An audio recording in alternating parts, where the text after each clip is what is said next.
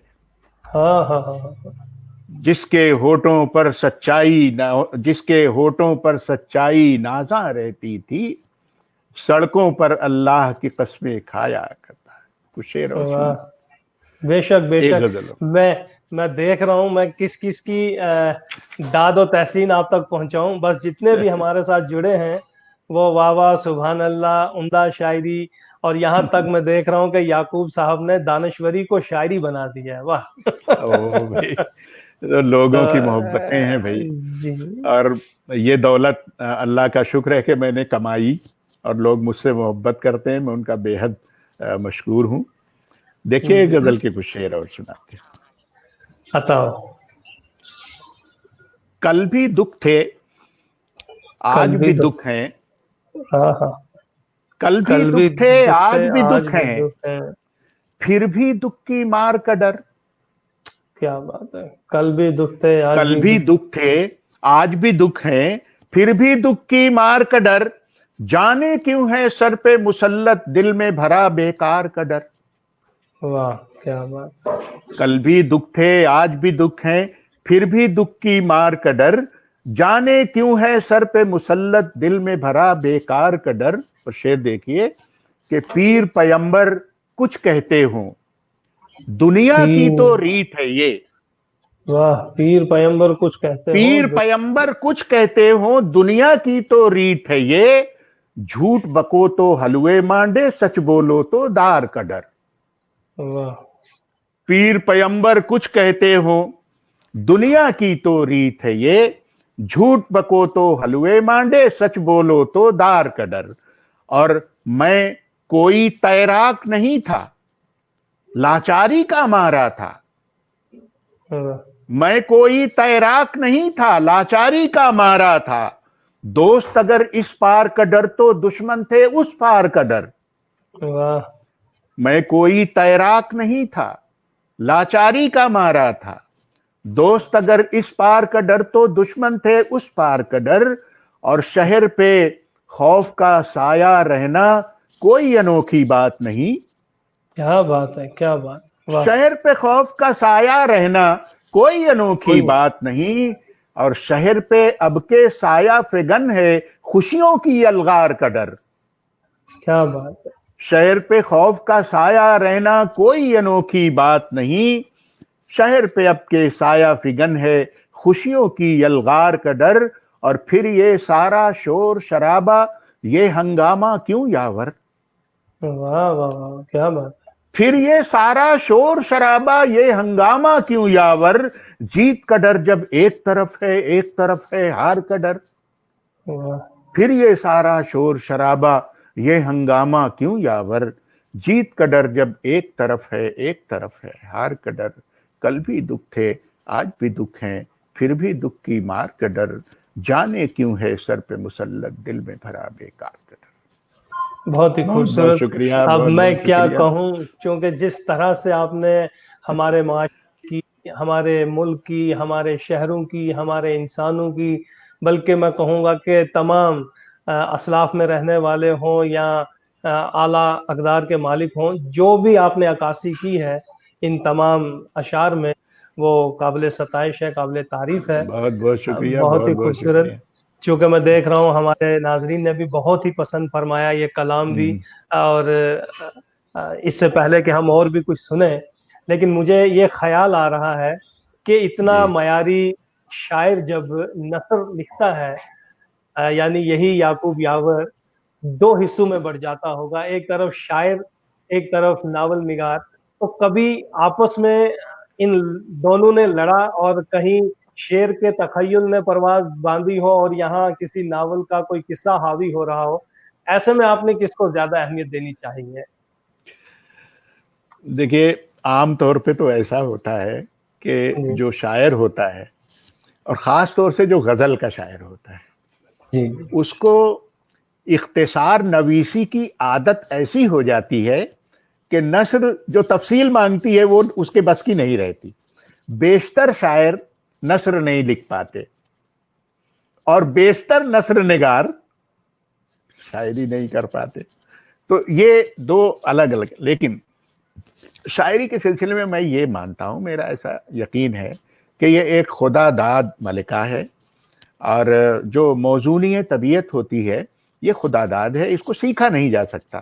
ہاں, اگر کوئی شخص موزوں طبع ہے تو وہ اپنے شاعری کو اپنے تجربے سے, مطالعے سے اور نکھار سکتا ہے اور بہتر کر سکتا ہے. لیکن جو بنیادی طور پر موزوں طبع نہیں ہے وہ شاعر نہیں ہو سکتا ہے. یہ اب رہا یہ کہ بھئی ادب سے دلچسپی تو کسی کو بھی ہو سکتی ہے, ضروری نہیں ہے کہ وہ شاعری کی طرف آئے, وہ کسی اور طرف جا سکتا ہے, دوسری صنف کی طرف آ سکتا ہے. لیکن پتہ نہیں میں تو کیا بتاؤں اور کیسے بتاؤں کہ مطلب یہ کہ یہ کیسے ممکن ہو پاتا ہے کہ نثر لکھنے آتا ہے آدمی تو شاعر نہیں رہتا, اور شاعری کرنے کے لیے آتا ہے تو نثر نگار نہیں رہ جاتا. وہ تصور آپ کو ایک طرف رکھ دینا پڑتا ہے. ظاہر ہے آپ غزل کا شعر کہہ رہے ہیں, اور اگر نثر آپ کے اوپر حاوی ہو جاتی ہے تو آپ غزل کا شعر کہہ ہی نہیں سکتے. آپ ایک رب کا شکر ادا کر بھائی جس نے ہماری گائے بنائی, یہ نثر نگار کا شعر ہو سکتا ہے. لیکن کسی شعر میں جو گہرائی ہوتی ہے اور جو کم سے کم لفظوں میں بہت بڑی بڑی باتیں کہہ دی جاتی ہیں, اس کے لیے تو اسی شاعر کے پاس ہوتا ہے. اور یہ میں کیا سبھی دنیا کہتی ہے, ہمارے فاروقی صاحب بھی کہتے ہیں کہ دنیا میں جو یعنی ادب جو ہے وہ فن ہے, لیکن شاعری فن لطیف ہے. شاعری جب فن لطیف ہے تو اس کا مطلب یہ نہیں ہے کہ ناول بھی فن لطیف ہے, بالکل فن لطیف نہیں ہے, وہ فن ہے, وہ ادب ہے. لیکن ادب کی ہر صنف فن لطیف نہیں ہے. شاعری کا مرتبہ بہت بلند ہے. شاعری وہاں چلی جاتی ہے جہاں موسیقی, مصوری اور بت تراشی اور یہ فنون جہاں پہ جمع ہوتے ہیں, اس کے سب سے بلند مرتبہ شاعری کو حاصل ہے. اس لیے کہ جو اس کو سمجھنے والے لوگ ہیں وہ جانتے ہیں کہ فن لطیف میں جو مراتب کا تعین ہوا ہے وہ اس بنیاد پر ہوا ہے کہ کس فن میں کتنے کم ٹولز کا استعمال ہوتا ہے, وہ اتنا ہی بلند مرتبے کی حامل ہوگی.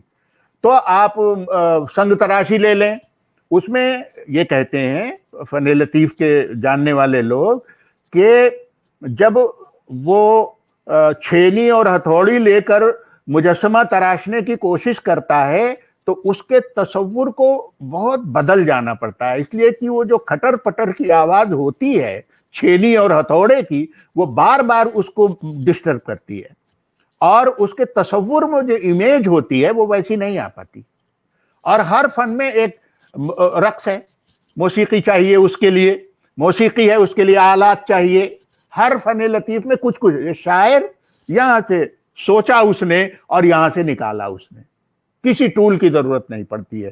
اس لیے اس فن لطیف کا مرتبہ سب سے بلند ہے. وہ الگ بات ہے کہ لوگ اسے ناپسند کر رہے ہوں, نہ پڑھ رہے ہوں, لیکن اس سے اس کے مرتبے میں کوئی کمی نہیں آنے والی ہے. اور یہ کہ چلیے میں ناول لکھتا ہوں تو ایسا نہیں ہے کہ ناول کوئی بہت اچھی صنف ہے, شاعری کے مقابلے میں کچھ نہیں ہے وہ اس حساب سے دیکھے تو شاعر کا. لیکن ہمارے یہاں کچھ ایسا ہو گیا ہے, اور دیکھیے ہماری درسگاہوں میں خاص طور سے وہ تو میں نے بھی دیکھا ہے کہ جس طرح بچوں کی تربیت کی جاتی ہے, ان کو محقق اور ناقد بنانے کا جبر کیا جاتا ہے. ان کو محقق اور ناقد بنانے کے لیے دباؤ ڈالتے ہیں. کبھی کسی کو میں نے نہیں دیکھا کہ وہ کسی کو شاعر, افسانہ نگار یا ناول نگار بنانے کی کوشش کرتے ہوں. یہ ایک بہت بڑا ڈرا بیک ہے. آواز نہیں آ رہی ہے آپ کی؟ جی ہاں ہاں, میں نے یہ دیکھ رہا ہوں کہ ہر دوسرا تیسرا آدمی جو ہے آج شاعر بننے کی کوشش کرتا ہے, بلکہ شاعر ہے یا شاعر کہلواتا ہے. لیکن تخلیقی ادب کا جو معیار ہے, جو کریٹیوٹی ہے, وہ افسانے میں اس کا زیادہ نکھار ہے, شاعری میں بھی مطلب اگر کریٹیوٹی ہے, چونکہ ہمارے نصابوں میں تخلیق شامل ہو گئی ہے. تخلیق کیا ہے, کریٹیوٹی کیا ہے, تو آپ چونکہ شاعر بھی ہیں, ادیب بھی ہیں, فکشن سے تو آپ کا بہت گہرا تعلق ہے. اس کریٹیوٹی پہ میں چاہوں گا کہ مختصر سا کچھ آپ ایسا کوئی ہمارے ناظرین تک یا ہم جو پڑھنے والے ہیں, تخلیق کا صحیح معنی کیا ہے, تخلیق کیسے وجود میں آتی ہے؟ چونکہ اب جیسے میں بیٹھ گیا تو شاعر بن گیا، یہ شاعر اور جو ایک معیاری شاعر ہے، اس کے بیچ میں کیا تخیل ہی صرف کام کرتا ہے یا کچھ اور چیزیں بھی ہیں؟ نہیں، کسی ایک چیز کے بارے میں آپ نہیں کہہ سکتے. دیکھیں، منٹو سے کسی نے اس طرح کا ایک سوال پوچھا تھا اور اس نے بڑے آسانی سے کہہ دیا تھا کہ میں کاغذ کے اوپر 786 لکھتا ہوں اور پوری کہانی اپنے آپ ہو جاتی ہے. سمجھ رہے ہیں؟ یعنی اس کا کہنے کا مطلب یہ رہا ہوگا کہ میں کوئی تیاری ویاری نہیں کرتا اور بس بیٹھ جاتا ہوں قلم کاغذ لے کے اور لکھ ڈالتا ہوں. تو یہ منٹو کی اپنی خوبی ہو سکتی ہے، سب کے ساتھ ایسا نہیں ہوتا ہے. خیال کو ایک معمولی سا واقعہ آپ کے کسی بھی ناول، کسی بھی افسانے، کسی بھی شعر کا موضوع بن جاتا ہے. لیکن یہ ہے کہ اس معمولی سے واقعے پر جب فکر کی جاتی ہے، واقعے کو بیان کر دینا تھوڑی کریٹیوٹی ہے. کیا ہوتا ہے بھائی، میں بار بار اس بات کو اپنے کئی لیکچرز میں دہراتا ہوں کہ آپ نے ایک حادثہ دیکھا، آپ کی نظروں کے سامنے ایک ٹرک نے ایک اسکوٹر کو کچل دیا اور وہ سوار وہیں مر گیا. آپ گھر آئے اور آپ کی بھوک غائب ہو گئی، آپ کو رات میں نیند نہیں آئی.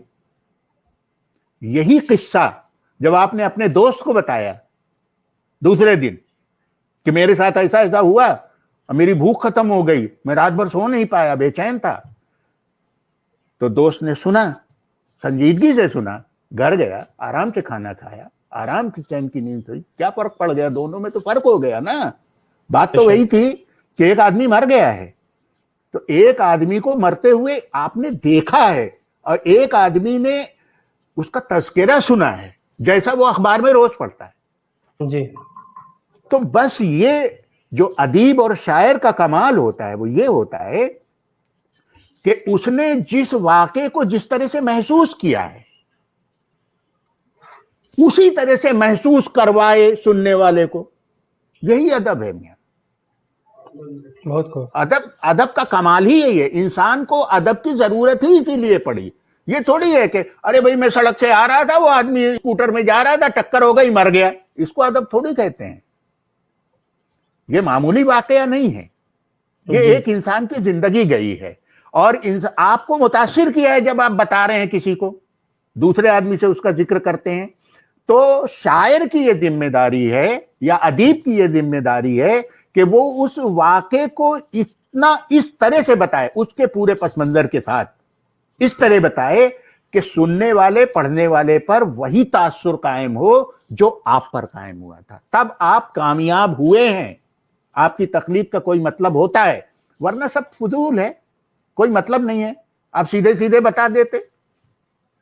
گویا کہ ہم یہ کہہ سکتے ہیں کہ کسی بھی واقعہ کا منون بیان ادب، لیکن اس کے بیچ ایک تخلیقیت یعنی وہی کریٹیوٹی، بالکل بہت وہ ضروری ہے. بہت ضروری ہے. اور یہ کریٹیوٹی آتی کیسے ہے؟ جیسے آپ کہتے ہیں، تو میرے ایک استاد نے، انگریزی کے استاد تھے، انہوں نے کہا تھا کہ دیکھو کریٹیوٹی کو آزمانا ہے کہ آپ کریٹیو ہیں کہ نہیں. تو آپ رات کے سناٹے میں اپنی چھت پہ جائیے 12-1 بجے، جب چاروں طرف سناٹا ہو، اور اس سناٹے پر 2 صفحے لکھیے. واہ، سناٹے پر صفحے، کیا بات. بہت. اور میں نے اس کو عملاً کر کے دیکھا کیونکہ میرے استاد نے کہا تھا، اور میں نے اس پر یقین کیا، اور میں نے دیکھا کہ جب آپ اس سناٹے کو زبان دینے کی کوشش کرتے ہیں تو اپنے آپ کریٹو ہو جائیں گے آپ. کیا بات ہے. یہی کمال چاہیے. بہت ہی خوبصورت آپ نے یہ جو اظہار کیا. یہ تو کیوں جب ہم اپنے بچوں کو سمجھانے کی کوششیں کرتے ہیں تو یہ ہمارے لیے ایک بہت ہی خوبصورت مثال ہو گئی. بے شک آپ کے استاد نے آپ کو بتائی تو ہمارے لیے آپ استاد کی حیثیت تو وہی ہے سینہ در سینہ. آج آپ کی یہ روایات، آپ کے یہ خیالات، احساسات نہ صرف میں بلکہ تمام ناظرین جو ہے محظوظ ہو رہے ہیں. لیکن ان ناظرین میں ایک نام، چاہے دیر سے ہی صحیح، لیکن شبنم خاتون صاحبہ، جن سے میں آپ کا نمبر لے کر آپ سے بات کر، وہ بھی یہاں آئی ہیں. کہتے ہیں کہ I am so lucky that Yaqoob Yawar sir is my teacher. تو بہرحال یہ ادب نوازی کا میں کہوں گا کہ بڑا میں کہوں گا کہ آپ کا حوصلہ، آپ کی یہ شفقت اور عنایت ہے، آپ کی محبت ہے جو آپ کے اس وقت